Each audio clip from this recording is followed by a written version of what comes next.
Hi, this is Cary and welcome to our day 5.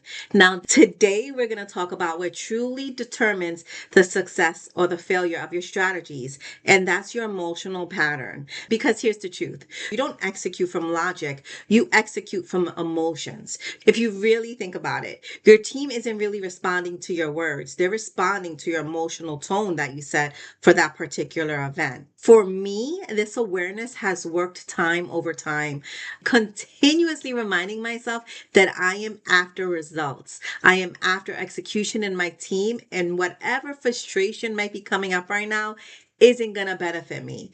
But to do that, I really have to remember there are two things that for me internally need I need to kind of notice and see done. And that is one, honestly keeping an open mind and making a note to self that I'm out to resolve a particular issue, but I am going to put a pin into the bigger issue. I am going to start getting the parties necessary involved in at least discussing the bigger issue. And now, when I say this, it sounds like a good plan, but what was I missing in all of it? I wasn't, if I'm being truly honest, being truly aware of how I was physically entering into that situation.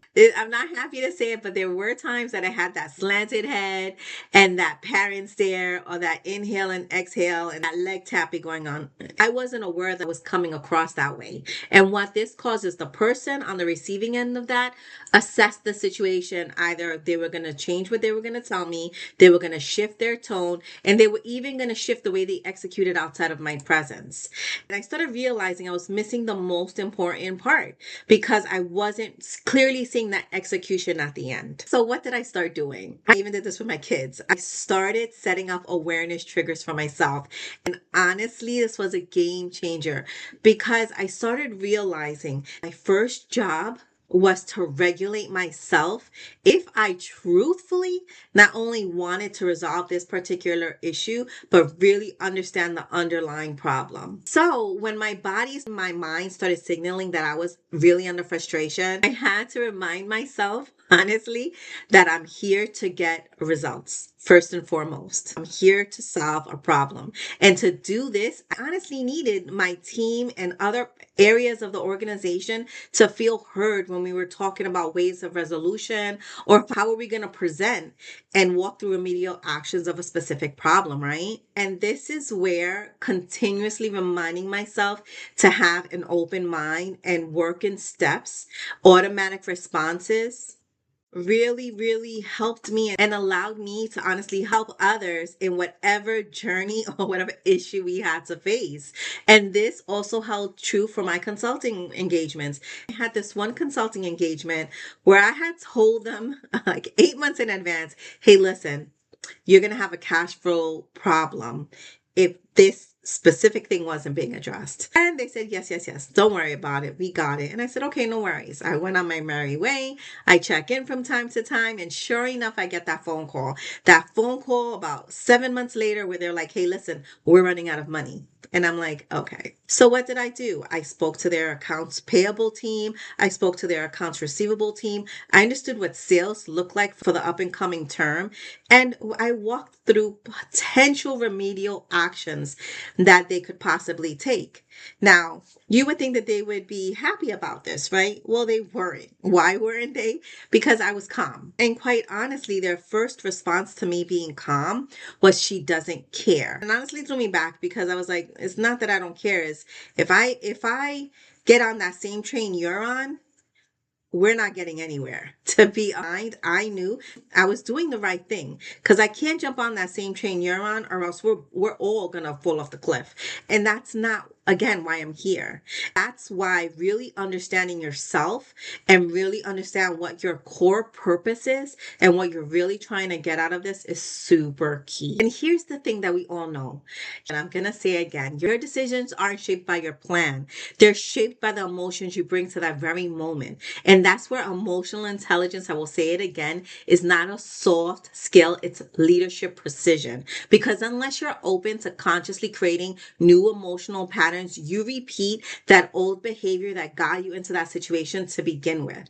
And I want you to think about where that lies for you specifically. And this is where the work for us today starts. I want you to think about the questions that I'm going to bring forward now for you to determine, does this sound like me? And how was I in that situation? What was the result of the situation based on my responses? All right. Now, if you're ready for these questions, I want you to grab a pen and let's get started. Now, remember, you can always pause this, go back to it, replay it, and work through these exercises. You do have a simple handout that I give you to walk through the stages of your decision-making process. All right. But let's get started. My first question to you is, did stress dominate your decision making? And if you could have gone back and done it differently, how would you have changed how you went into those situations? What improvements could you make? And when you think about this, I want you to really think about, did frustration shape the dialogue that you had in those instances? Did fear and overwhelm create hesitation? Did that overwhelm override clarity that you wish you could have had at that moment? Here's the thing, and I want to pause a minute because I don't want you to again get overwhelmed about this because this is data, right? And I'm going to go back to something that I said earlier. Your leadership, who you are as a human, is running on the chemistry of a repeat old behavioral pattern, literally embedded in who you are right now. And if you're honest to yourself, in these instances, you're not really working with clarity on where your end game is supposed to be.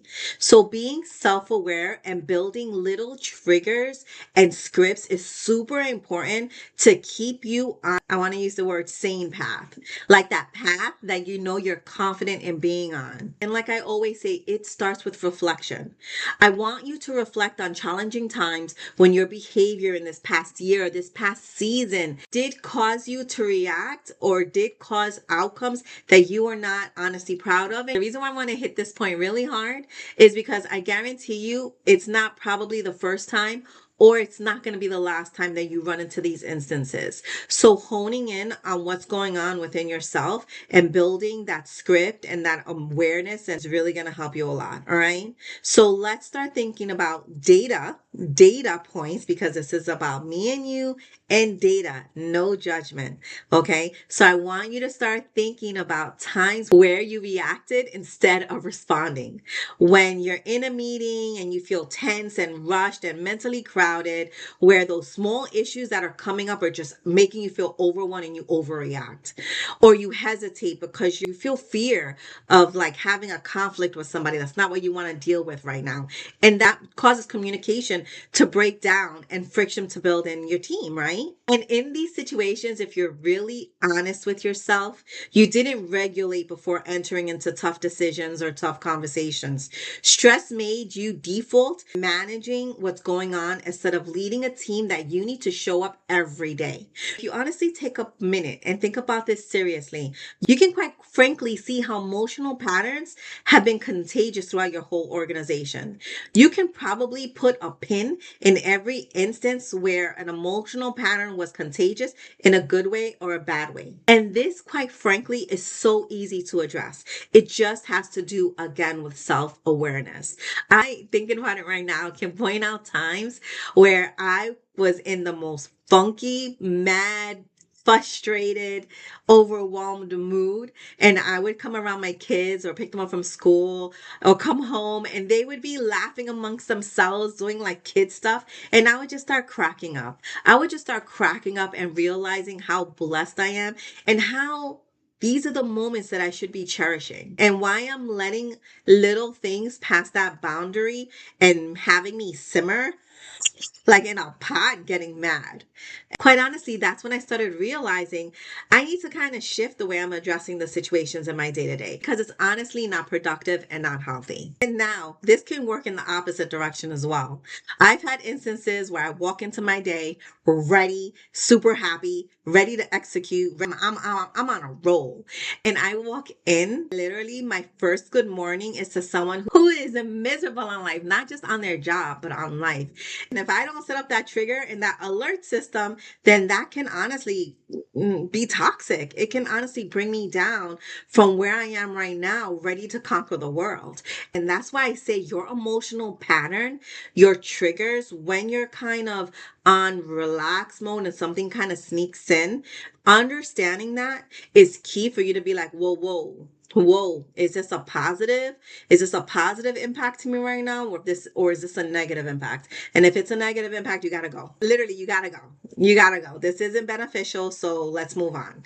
And in doing that and giving yourself that space, that space to reset is beautiful. All right. And that's why I say that these things that we talked about through this lesson today is not a personality flaw.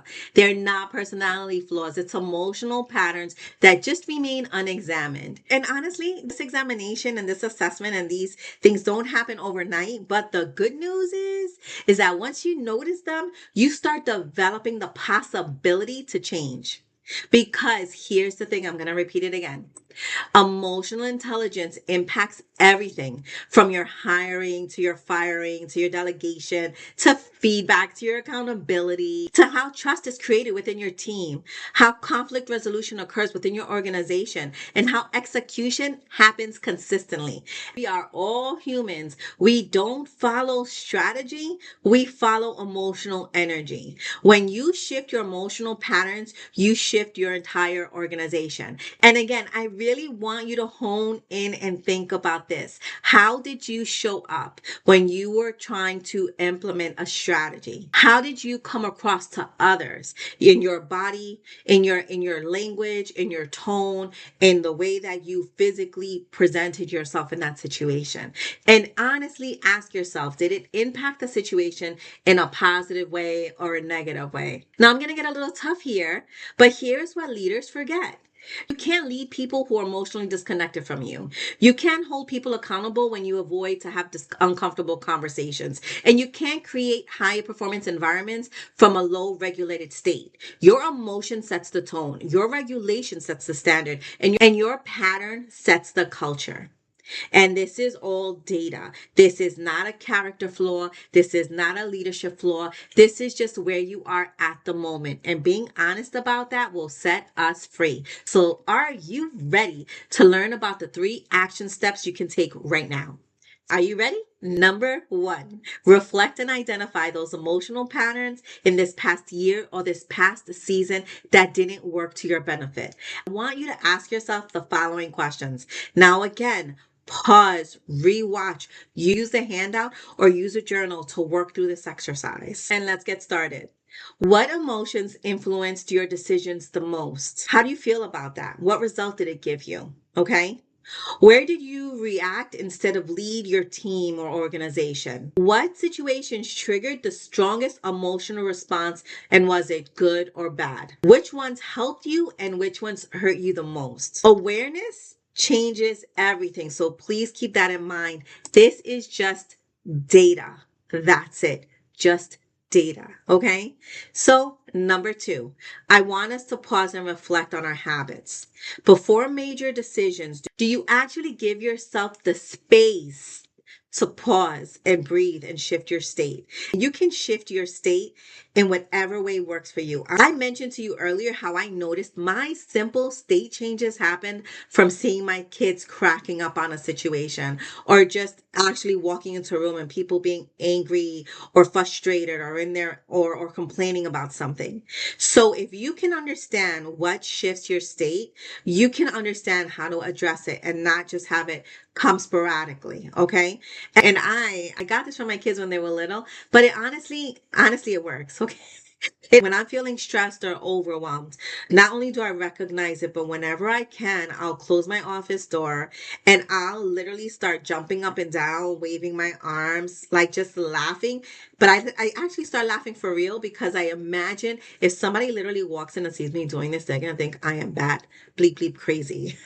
So that is why I honestly just laugh. Then I'm like, okay, Cary, what is your end game? What is your end game with this situation? And then I remember what you have ownership over and remember what you don't have ownership over and remember what your job is at the moment. Are we ready, Cary? I'm like, okay, I'm either ready or I'm like, no, really, really not. But I accept the state that I'm in and I pause and allow myself to reflect that. And if I come out of that situation knowing that, you know what, I'm really not ready to deal with this, then that triggers me to have my set sentences ready, my pauses ready, cognitive awareness of how I'm placing my body. What are my facial expressions? Like literally, like if I'm playing a gambling game, right? And that's what I have to do because I know at that moment, it's going to take a lot more for me to listen. It's going to take a lot more for me to open my mind to other possibilities. And I have to give myself the grace to understand that because what's my end game? To execute, to get a result. Okay. And it might not be something that I see off the bat. And that's what I want to hone in on. You cannot solve a problem from the same emotional state that created the situation or from the state of the people around the situation if it's not serving productively. I want to slow down because I'm getting a little emotional, but I want to just kind of pause a minute and I want to clear up a misconception of something. Regulation isn't about calming down. Regulation is about getting clarity. This honestly, understanding that it's not about calming down, it's about clarity changed everything for me. It changed how I showed up every day. I learned to shift the tone of my voice, adjust my stance when under pressure or conflict, and emotionally I responded from a place of resolution and help. I really wanted to solve a problem. So here is what I ask you. What state are you walking into a situation with? What is your end game? Do you give yourself time to pause and reflect on that? All right. And that leads us to number 3, communication and intention around that communication and not being impulsive. Choosing your emotional tone proactively is so clear. I'm going to enter this situation grounded. I am going to give feedback with clarity and not tension. I'm not in my head. I'm here to solve a problem. I'm going to lead this conversation, not react to it. And that may mean what? That may mean pausing. That may mean having your script ready. That means understanding how you're entering into a situation to begin with, because we are all human. We are not perfect and we are not going to enter into every situation perfect. But at the end, when you do this emotional assessment and you do come across a little, how do I say this? Not yourself, you have the courage and the acceptance to possibly apologize, to possibly say that another person's point of view is better than your own, and you're ready to work as a team. Because what is your end game? Again, to get the task done. Your emotional intention is your real strategy. So I want you to pick one thing that you have discovered about yourself through our sessions together. And in that situation, I want you to understand what your pattern is, right? How did you enter into the situation? What can you do to improve it? What's going to be your script word so that you can give yourself space to come up with the right answer? Being ready, because at the end of the day, you are human. And not only do your words communicate something, but your body communicates something, okay? So give yourself this space. You got this. I know you do. I hope you realize why conflict felt draining to you, why your team performance was like kind of sort of fluctuating, and why meetings sometimes spiraled, okay? Really think about what execution wasn't consistent and why was that? And also why maybe accountability kind of felt short when it came to specific instances in your organization. And most importantly, emotional intelligence isn't optional, okay? It is the differentiator between average leaders, toxic leaders, and transformational ones. And this is all about choices that anyone can take. So, in closing, I want to leave you with something that you are going to remember. Your business doesn't rise to your strategy, it rises to your emotional capacity. And I really want you to think about that. All right. So, for additional resources and to explore how we can work together, you can join our masterclass. You can visit thewealthexec.com. Look at the resources that we have because our aim is to serve. This is Cary Amaro, the Wealth Exec. I'll see you on day 6.